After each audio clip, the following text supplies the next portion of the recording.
Yeah, I mean, natural talent, sort of, in some ways, having like so-called natural talent, or being, having some, I don't know what the word is, like gift or something in a particular thing. I mean, it can be somewhat a blessing and a curse in a way, because you can take it for granted. So, sort of a high school math, yeah, it's easy. A level's pretty easy. Even undergraduate, yes, it wasn't too bad.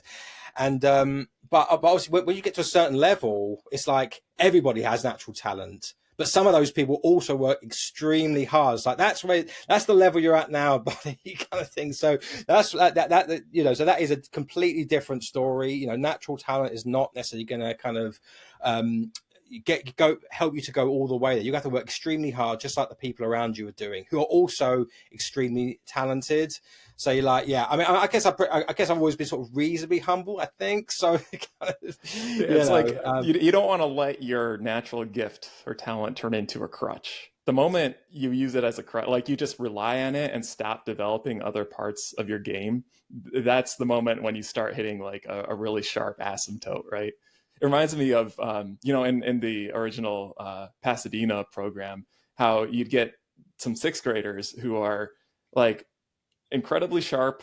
Oddly enough, sometimes it was the sharpest sixth graders who could do the most work in their head who would struggle the most a year later, because they were so resistant to writing anything down. They were like, no, I don't need pencil and paper. Like, what? No, I just do all this in my head.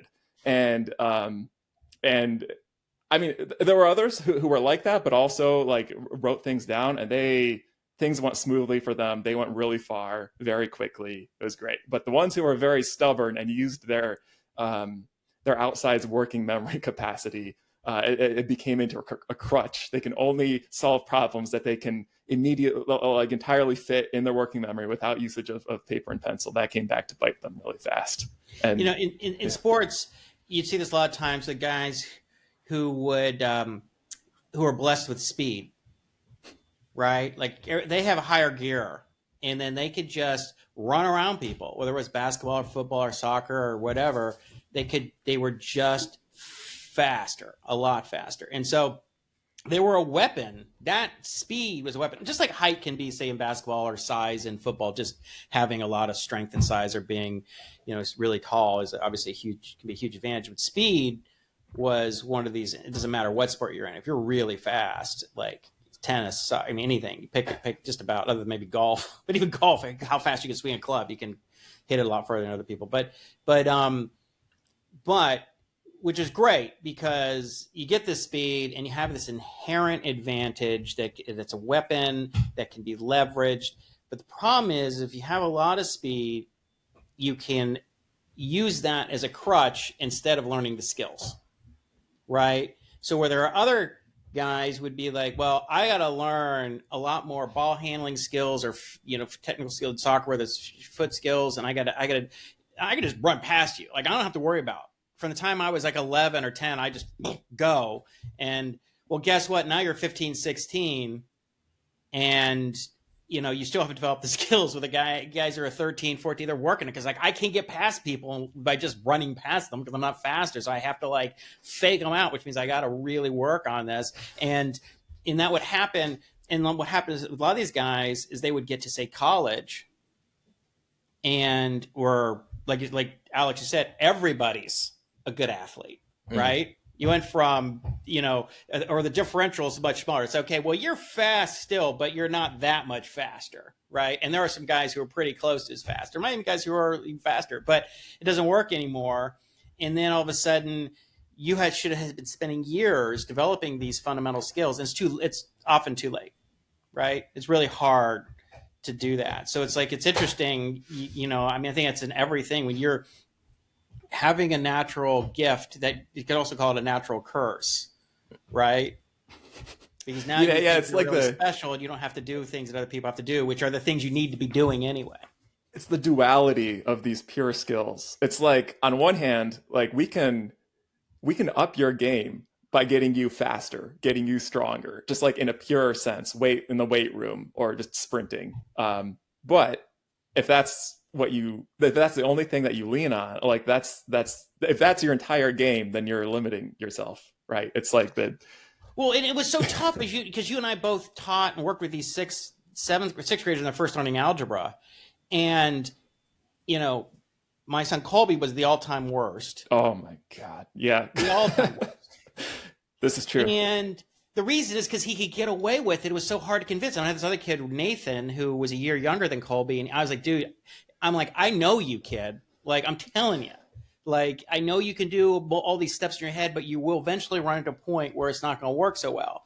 And the problem is for them, they're like, well, it works. And I remember this in basketball. So, and I use them. Anybody's listening to this, I do a ton of sports analogies. I'm sorry, but it's just kind of how I think about things. But I was not I'm an average height guard, and I would use my speed to go around people, and I would have a couple of moves. And I remember people say, "Oh, you just always do this or that," and I'm like, "Well, stop me." And I was like, right, like they would complain because I could just do this left or this right every time, and they couldn't stop it. But I didn't develop an outside shot like I should have because I could just use my speed to go around people, right? So I know this personally. Like, I messed up because, and I think, Justin, we talked about the story in the past where a coach said, Jason, look, if you want to play college basketball at the college level at your height, you need a really, really good 3-point shot. Yeah. So you need to start working on it. I'm like, oh, yeah, okay.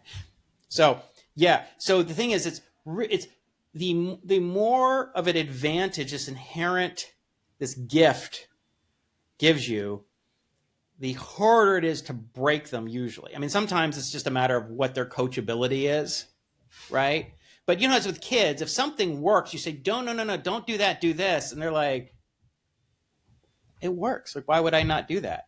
Right? It's just, this doesn't make any sense. Like, you're telling me, like, I see the world as it is, and this happens, and it works every time. Why would I not do that? Because it's easy, right? And I'm comfortable doing it.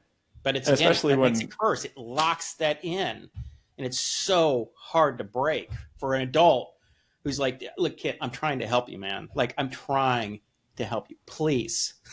And conventional knowledge too is like lean into what works, right? You hear that in marketing all the time. You hear that like everywhere. Lean into what works. So it's hard to kind of untangle that sometimes between like the difference between leaning into what works versus using what is currently working as a crutch. It's really subtle sometimes. It's hard to tell the difference, but in the long term, these are two completely different trajectories.